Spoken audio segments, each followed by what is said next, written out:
Bonjour et bienvenue dans cette nouvelle vidéo qui va être une FAQ au sujet de Pinterest et Pinterest Ads. J'ai reçu beaucoup de questions, que ce soit sur la partie organique de Pinterest ou la partie publicité. Et dans cette vidéo, l'objectif, ça va être de répondre à toutes vos questions, vos interrogations au sujet de Pinterest. Donc on va enchaîner directement avec la première question, qui est une question de Stéphane. Bonjour Luc, merci pour tes vidéos déjà. Et j'avais une question, s'il te plaît. Combien de produits peut-on mettre en testing simultanément sans que ça dérange l'algorithme? Alors Stéphane, ce qui se passe en fait sur Pinterest, c'est que l'idéal, on est en campagne CBO maintenant, c'est vraiment de séparer ces campagnes par produit pour avoir encore plus la possibilité de les modifier, les couper si nécessaire. Du coup, à ce niveau-là, en termes de produits en testing, tout dépend de ta niche, de ta thématique, du pricing de tes produits et de ton budget.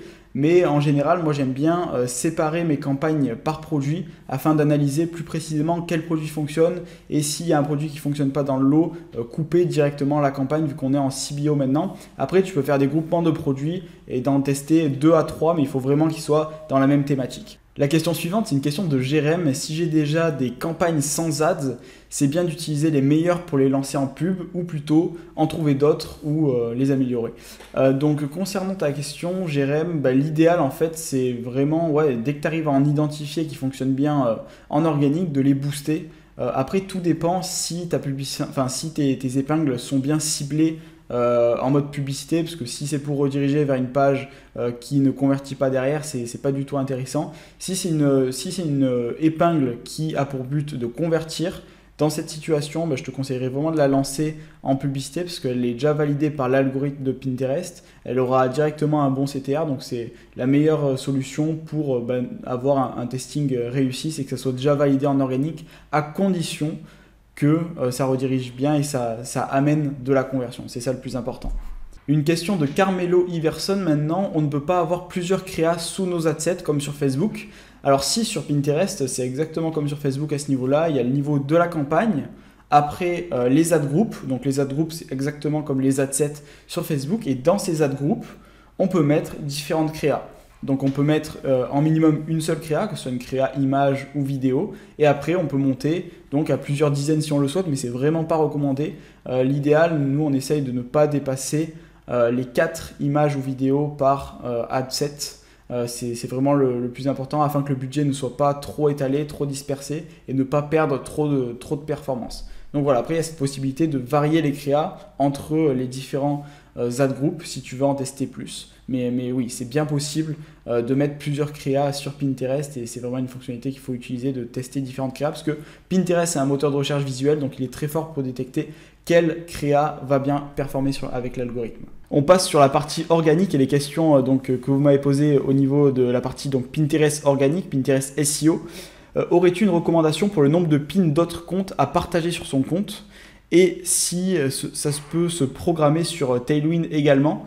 Donc concernant ta question Kenza, l'idéal c'est de vraiment mettre le focus dans un premier temps sur les épingles de son propre compte Pinterest parce que avant ça fonctionnait bien de partager des épingles d'autres comptes pour booster son reach, mais maintenant c'est plus du tout une fonctionnalité qui est présente sur Pinterest. L'idéal c'est vraiment se focus sur ton image de marque à toi, ton compte à toi, plutôt que d'essayer de prendre d'autres épingles, d'autres comptes et les partager sur ton compte. Donc moi, je mettrais un focus à 100% au démarrage sur les épingles de ton compte. Et après, à terme, si tu veux vraiment utiliser et épingler d'autres pins dans tes tableaux à toi, ce que tu peux faire, c'est mettre 80% de tes épingles sur ton propre compte Pinterest et 20% épingler d'autres comptes. Tout dépend de ta fréquence de publication, bien évidemment. Et est-ce que ça peut se programmer sur Tailwind? Oui, il y a une fonctionnalité qui s'appelle Tailwind Tribes, qui est vraiment très intéressante. Oui, il y a cette possibilité sur Pinterest et sur Tailwind. Question suivante. Coucou, merci pour la vidéo. J'aurais une question, je ne comprends pas ce que veut dire exactement le mot impression. Une impression, c'est tout simplement une vue d'image. Donc quand sur Pinterest, tu scrolles et que tu vois différentes images, chaque image que tu auras vue, ça va être compté pour une impression, tout simplement. On passe maintenant à l'avant-dernière question. Tu conseilles de publier combien de fois par jour? Alors en organique sur Pinterest, au plus vous allez publier, au mieux c'est.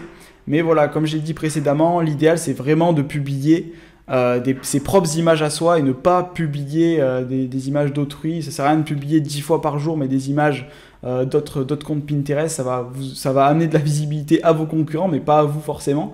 Donc je vous conseille vraiment de publier à la fréquence maximum. Nous, on est à peu près sur 10 épingles par jour en moyenne, entre 5 et 10, ça dépend les comptes, ça dépend les thématiques. Mais au plus vous publiez, au mieux c'est. N'hésitez pas à varier les formats. Le format story fonctionne bien, enfin les épingles idées, ça fonctionne bien.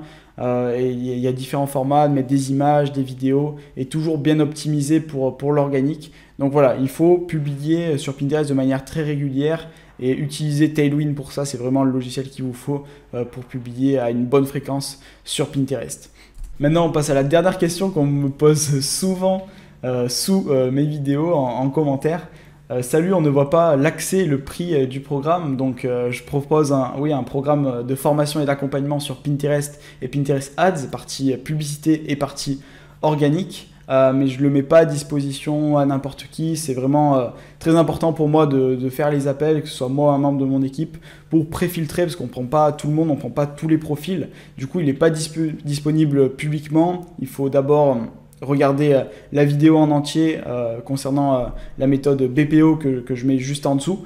Et derrière, vous allez avoir un appel avec moi ou un membre de mon équipe pour déterminer si déjà Pinterest est adaptable à votre e-commerce. Et si c'est le cas, si vous êtes réellement motivé, on vous fera une proposition pour rejoindre le programme. Et voilà, il n'est pas disponible publiquement et mon but, c'est pas de dévoiler toutes mes stratégies à une grande masse de personnes, c'est vraiment de sélectionner les personnes qu'on accompagne et on les fait exploser sur Pinterest. Donc voilà, je vous laisse le lien de la méthode BPO juste en dessous si vous êtes intéressé. J'espère que cette vidéo au sujet de la FAQ, elle vous aura aidé.